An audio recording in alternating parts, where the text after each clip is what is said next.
बहुत समय पहले की बात है। किसी गांव में दिलीप अपनी पत्नी सीता के साथ रहता था। उनके 2 बच्चे थे। दोनों स्कूल से अभी लौटे ही थे। मामा, मेरे और अंजलि दोनों के स्कूल की छुट्टी हो गई है। आप पापा से कहो ना कि हम लोग को कहीं घुमाने ले चले। ठीक है राधा, मैं बात करूंगी तेरे पापा से और अंजलि और तुझे कहीं घुमाने ले चलने को बोलूंगी। वैसे भी बहुत दिन हो गए हैं, हम लोग कहीं घूमने नहीं गए। ठीक है मम्मी, थैंक यू। अब हम लोग जा रहे हैं, कपड़े वपड़े चेंज करके खाना खा लेते हैं। ठीक है राधा अंजलि, अब तुम लोग जाओ।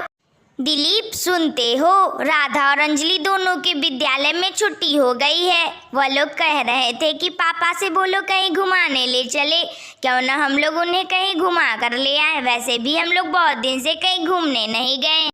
अच्छा ठीक है सीता, तुम लोग पैकिंग कर लो, सुबह ही हम लोग घूमने चलेंगे। ठीक है जी, हम लोग सुबह सुबह चलेंगे। दिलीप, सीता, राधा और अंजलि सब घूमने निकल जाते हैं। वह लोग बहुत सुंदर जगह पहुंचते हैं। बहुत अच्छा किया दिलीप आपने, जो हम लोग घूमने आ गए। हाँ सीता, बहुत दिन से मैंने भी छुट्टी नहीं ली थी। हम लोग बोर हो गए थे वही रूटीन फॉलो करते करते। अब थोड़ा मूड भी चेंज होगा, चलो एंजॉय करते हैं।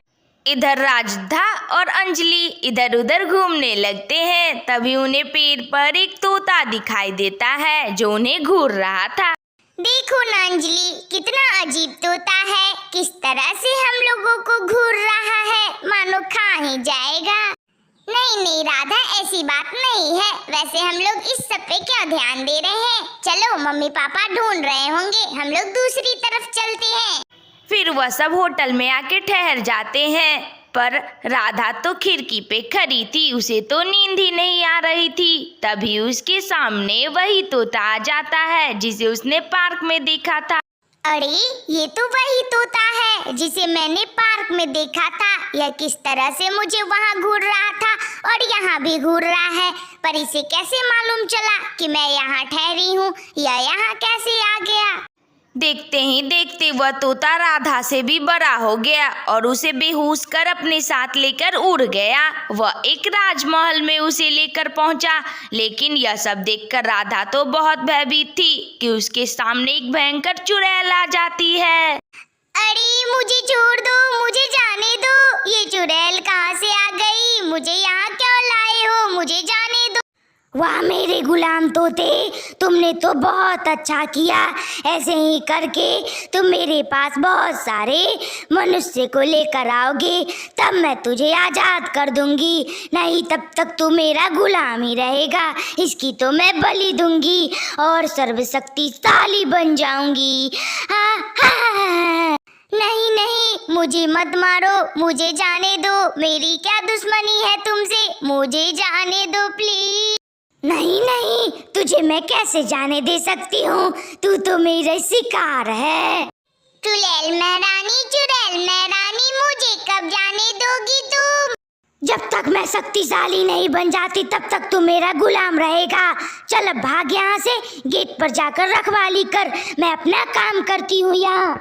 दिलीप, सीता और अंजलि यह सब छुप छुप कर देख रहे थे। देखा पापा, मुझे पक्का पता था कि यह सब इस तोते ने ही किया होगा, क्योंकि यह पार्क में भी ऐसे ही घूर रहा था राधा को। और इसके पंख मैंने अपने कमरे में देखे हैं। उसी पंखों के सहारे तो मैं यहाँ तक आप लोगों को लेकर आई हूँ। इसी ने सब कुछ किया है। अब हमें सोचना होगा कि आखिर हम राधा को उस चुड़ैलनी से कैसे बचाएं। हाँ अंजलि, मैं तो सोचने लग गया था कि आखिर कमरे से राधा गई कहाँ। पर अब मुझे समझ आया कि आखिर माजरा क्या है। यह तोता भी चुड़ैलनी के खिलाफ हो गया है। हम इसकी ही मदद लेंगे राधा को छुड़ाने में। चलो मेरे साथ सारे लोग। वह सारे लोग उस तोते के पास जाते हैं। मुझे पता है तुम उस चुड़ैलनी का गुलाम हो और तुम आजाद होना चाहते हो। मैं तुम्हें आजाद कर दूंगा। तुम्हारे पैर में जो कलेवा बंधा है उसे अगर मैं खोल दूं तो तुम आजाद हो जाओगे, मुझे यह मालूम है। पर तुम्हें मेरी बेटी को बचाना होगा। क्या तुम यह कर सकते हो?